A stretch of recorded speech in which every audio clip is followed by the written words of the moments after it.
What up, what up? It's your boy, Cobi, Cobi's Creation. We back, baby. We got the glasses on, so you know it's about to be a banger. Move over Fear of God Essentials. We coming with Shrek today. Pre the drip. Fashion YouTube, you ain't even ready for this one. Today, we're going to be talking about Diana, the Princess of Wales, baby, and while she'll always be a fashion icon. But not just a fashion icon, an icon of life. Quick disclaimer, I am not claiming to be a fashion expert, but I do have a passion for it. So I hope that passion resonates with you enough to listen to what I've got to say. Don't forget to like and subscribe and show your boy some love. And show Shrek some love. Because Fiona's not about, so we starving. And with that, let's get it. To begin, I'd briefly like to contextualise where the world was at the time, as this will provide us with a good foundation when discussing Diana, the Princess of Wales.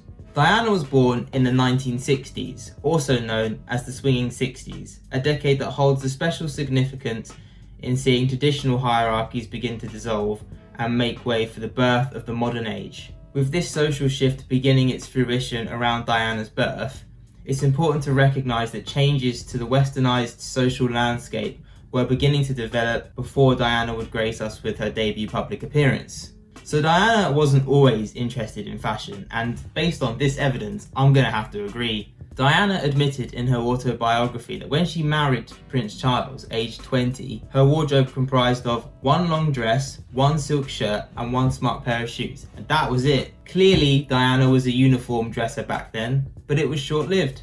Diana admitted that just prior to the royal wedding, she went out and bought 6 of everything in order to be well equipped for her admission into the royal family. So with that, it's pretty insane that Diana managed to accumulate such a legacy in such a short time span, especially when we consider that she professed herself entirely disinterested in fashion initially.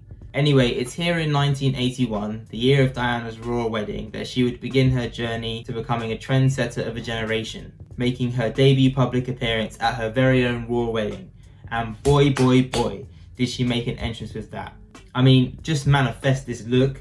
I mean, seriously. It's pretty impressive. So immediately, Diana took the world by storm with a fairy tale-like image, setting an entrance which would cause her to be immediately beloved by the public. And with this immediate public appreciation and spotlight, many individuals noted and emulated Diana's mood from day dot of the wedding. And this emulation would of course carry into fashion. However, in my opinion, from this moment onwards, Diana was immediately destined to be emulated.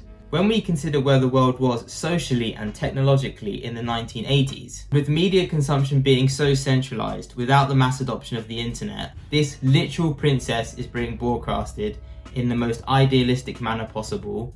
So it was inevitable that Diana would transpire into a global superstar, being this beautiful royal princess. However, in my opinion, thanks to her unique character, it wouldn't take long for this only to be amplified, as even from the day of the wedding, we knew Diana wasn't really shy and afraid to break the mould, as she admitted a part of her vows in her wedding ceremony. Returning to the focus of dress, in the early years of her admission into the royal family, Diana's style was still very twee. As her former stylist Anna Harvey mentioned, it was all very Laura Ashley. Cue bows, frills, and in other words, every little girl's interpretation of a fairy tale princess. And it's not difficult to see.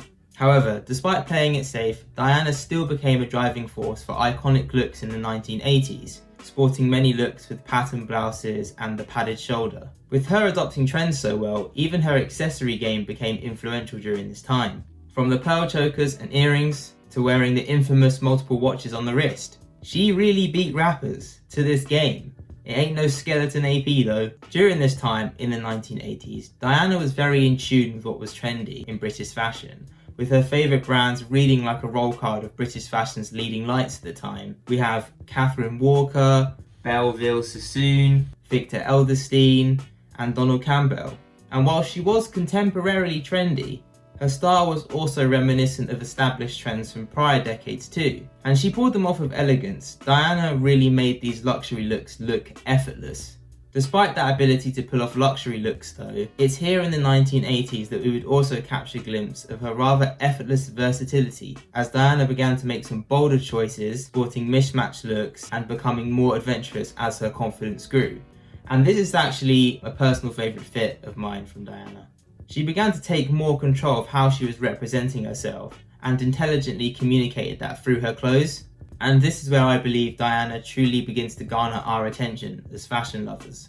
Given that she was royalty and had to follow a strict dress code, her ability and courage to switch up her style was admirable, and personally why I view her as a fashion icon. Diana helped carry the torch for fashion's developing social image, building upon the changes that we had experienced in the 1960s, propelling the general public's perception of fashion to new heights, as she very publicly started to dress different from the norm, especially the royal norm, sort of flouting the royal dress code and our textbook visualization of a princess by embracing a more accessible and relatable aesthetic, while also embracing the royal dress code where necessary, of course. In my opinion, this is sensational because I think it's empowering for the everyday woman. In my opinion, this made women's fashion seem much more accessible and allowed the average woman to emulate her dress and feel like a princess, which is pretty sick. Moving forward from the 1980s, in the 1990s, this is where Diana really began to take the spotlight, and she really found her own style, writing her own rules and birthing this eclectic style that she is renowned for today. However, it was no coincidence that this developing aesthetic coincided with her divorce from Charles. With Diana separating from Charles in 1992, it's here that Diana would begin to deviate from primarily luxury fashion to intertwining more accessible looks with an humanitarian twist, crafting this new image as an individual that overcame personal struggles and transformed into an independent woman of power. With the notoriety surrounding Diana's separation from Charles, Diana would progress from the brash colours and exaggerated silhouettes of the 1980s and replace them in favour of sleeker, more minimal styles and muted tones. It is during this time, the 1990s, that Diana would explode in the tabloids, constantly making headlines, leading her to become the world's most photographed woman. With the breakdown of Diana's and Charles' relationship becoming public knowledge, Diana started to become this off-duty superstar, which is another facet that made Diana very interesting in the mid-90s, as she became this Instagram celebrity before Instagram. This is something that Virgil Abloh is also known to appreciate about the Princess of Wales, Diana, leading him to base an entire collection around her, the 2018 Spring-Summer Women's Wear Off-White collection. My last women's show in Paris was based around Princess Diana, and it was a tribute show just because I felt that she sort of predates our now. You know, she's like a muse for modern dressing. The fact that she could go literally from something so formal to something so casual, had her own sense of style. There was no Instagram, there's no paparazzi, there's no outfits, there's no stylist to sort of like go do like the daily errands. So I wanted to highlight that. As society became obsessed with her in the everyday, her off-duty wardrobe became just as much as a focal point as the couture looks that she previously sported. This is where Diana's style really shines, in my opinion, really pushing the envelope of how a princess can and should dress.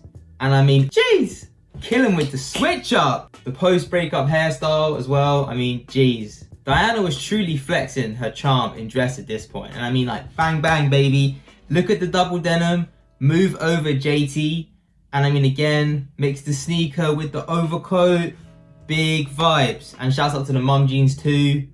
And of course we can't leave out the Harvard fit. I mean look at this, oh my days. This manifests boss energy, even he's Myron. But yeah, there's so many noteworthy fits from Diana around this time. One of the most notable appearances Diana had was the black Christina Stambolian revenge dress, the one that she wore to the Serpentine Gallery summer party in 1994. The same night, the news broke of Prince Charles admitting to having an affair with Camilla. This outfit deserves an honorary mention because many would have hidden away from the limelight given the circumstances. But Diana emerged as confident as ever. Fam, like seriously, a true queen. We stan. And I mean, once again, look at this look. Sensational stuff. However, unfortunately, as we all know, Diana is no longer with us, and that was one of her final major moments in the spotlight, and it really deserved its own mention.